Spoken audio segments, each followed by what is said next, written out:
Ó Mãe Santíssima, intercedei por nós para que possamos bem compreender os ensinamentos de vosso Divino Filho, nosso Senhor e Salvador Jesus Cristo, e as explicações dos pais da Igreja.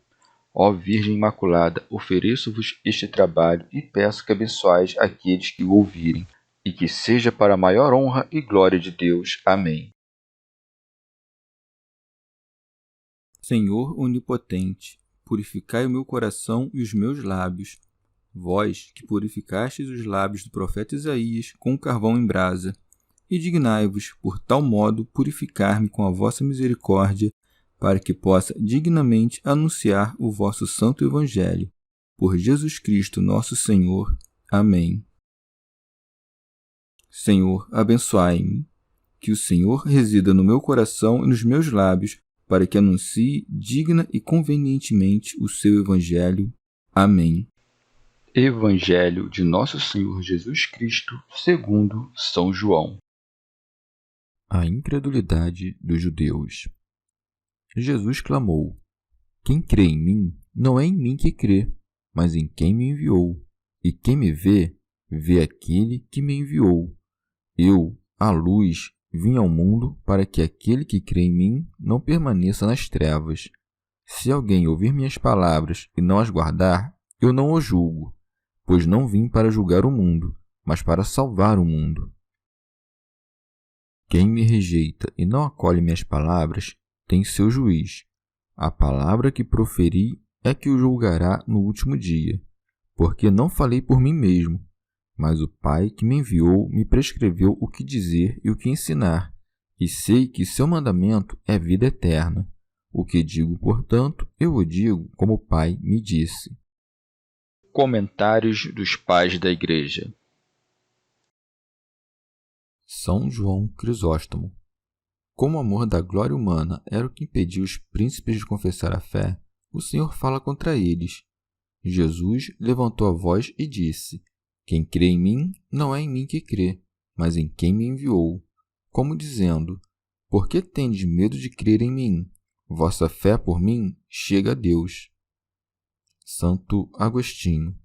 Como a sua humanidade era manifesta aos homens, mas sua divindade permanecia-lhes oculta, para que não pensassem que ele era apenas aquilo que viam e, querendo que crescem que ele é tal qual e tanto quanto é o Pai, diz: Quem crê em mim, não é em mim que crê, isto é, naquilo que vê, mas em quem me enviou, isto é, no Pai. Pois quem pensa que o Pai não tem senão filhos adotivos segundo a graça, mas não tem um filho igual a ele e coeterno, não crê no Pai que o enviou, porque o Pai que o enviou não é aquele em que crê. Mas, para que não pensassem que queria falar do Pai como de um Pai de muitos filhos pela graça e não do Pai do Verbo unigênito, que é igual ao Pai, acrescenta: que me enviou, como dizendo: tanto não há nenhuma diferença entre ele e mim, que aquele que vem a mim, vem aquele que me enviou. O mesmo Senhor enviou os apóstolos e, no entanto, nenhum deles ousou dizer estas palavras: o que crê em mim. Cremos no que dizem os apóstolos, mas não cremos nos apóstolos. Mas o Filho unigênito diz com razão: quem crê em mim não é em mim que crê, mas em quem me enviou. Não se retira a fé de quem crê, mas não quer que permaneça crendo nele na forma de servo. São João Crisóstomo. Ou as palavras: quem crê em mim não é em mim que crê, mas em quem me enviou, equivalem a estas: quem bebe a água do rio não bebe a água do rio, mas a água da fonte. Contudo, para mostrar que quem não crê nele não crê no Pai, acrescenta: e quem me vê, vê aquele que me enviou. O que isto significa? Deus tem figura corporal? Não, mas a consideração da verdade que se adquire pelo intelecto chama-se aqui visão. Depois, nas palavras que seguem, manifesta que espécie de conhecimento se pode ter do Pai. Eu, a luz, vim ao mundo. Como o Pai é chamado de luz, também ele se serve desse nome. Chama-se aqui luz porque arranca do erro e dissipa as trevas do entendimento. Por isso acrescenta: para que aquele que crê em mim não permaneça nas trevas. Santo Agostinho. Dizendo isso, manifesta que todos se achavam nas trevas, Mas, para que não permanecessem nas trevas em que se achavam, devem crer na luz que veio ao mundo. O Senhor diz em uma passagem aos seus discípulos: Vós sois a luz do mundo. Mas não diz: Vós sois a luz que veio ao mundo, para que todo aquele que crê em vós não fique nas trevas. Portanto, todos os santos são luzeiros, mas, crendo, são iluminados por aquele de quem não podemos nos afastar sem sermos cobertos de trevas. São João Crisóstomo. Para que não pensassem que ele não tinha poder para punir aos que o desprezavam e que por isso os deixava impune, acrescenta: Se alguém ouvir minhas palavras e não as guardar, eu não o julgo. Santo Agostinho. Devem-se interpretar estas palavras como: eu não julgo agora, tendo presente que em outro lugar foi dito: o Pai deu ao Filho todo o poder de julgar. Nas palavras seguintes, explica por que agora não julga, pois não vim para julgar o mundo, mas para salvar o mundo. Agora é o tempo da misericórdia, depois será o tempo do juízo. São João Crisóstomo. Depois, para que não se fizessem preguiçosos e negligentes por causa dessas palavras, fala do juízo terrível. Quem me rejeita e não acolhe minhas palavras tem seu juiz. Santo Agostinho. Não disse: eu não o julgarei no último dia, porque isso seria contrário àquelas palavras: o Pai deu ao Filho todo o poder de julgar.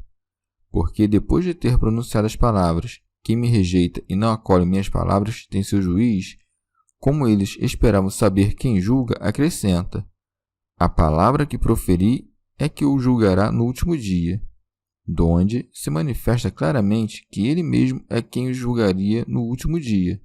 Falou de si mesmo e anunciou a si mesmo. De um modo, pois, serão julgados os que não ouviram, de outro os que ouviram e desprezaram. Eis aqui a razão porque é a palavra que o Filho anunciou que julgará, porque o Filho não falou de si mesmo, ou ainda, eu não julgarei segundo o poder humano, porque sou filho do homem, mas segundo o poder de Verbo de Deus, porque sou filho de Deus. São João Crisóstomo. Ou de outro modo, eu não o julgo, isto é, eu não sou a causa de sua perdição, mas ele próprio, que despreza as minhas palavras, o é, porque as palavras que acabo de pronunciar estarão à sua frente, como acusadores, para subtrair-lhe toda desculpa. Esse é o sentido do que acrescenta: a palavra que proferi é que o julgará no último dia. E que palavra!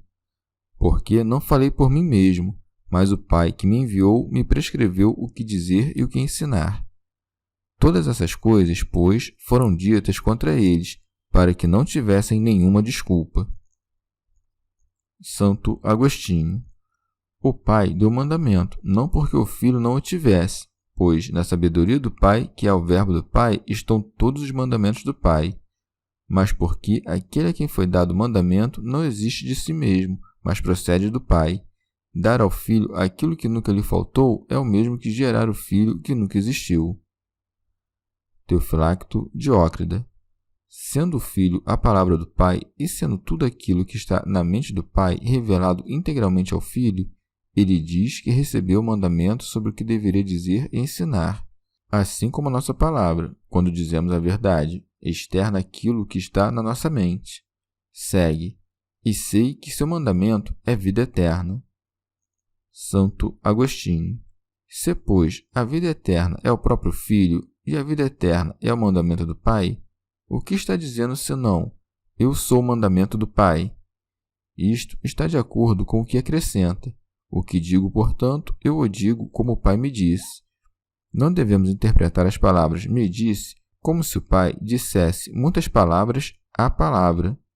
O Pai disse ao Filho aquilo sem o qual o Filho nunca foi, assim como deu a vida ao Filho, não porque não soubesse ou não tivesse a vida, mas por ser Filho. O que significa: o que digo, portanto, eu o digo como o Pai me disse, senão que digo o Verbo.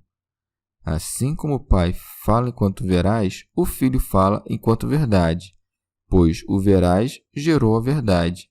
O que então poderia dizer a verdade? A verdade não é imperfeita, para que se acrescente algo mais verdadeiro. Chegamos ao fim de mais um dia de comentários da Catena Áurea. Muito obrigado por ficarem até aqui, que Nossa Senhora derrame suas graças sobre nós e até amanhã.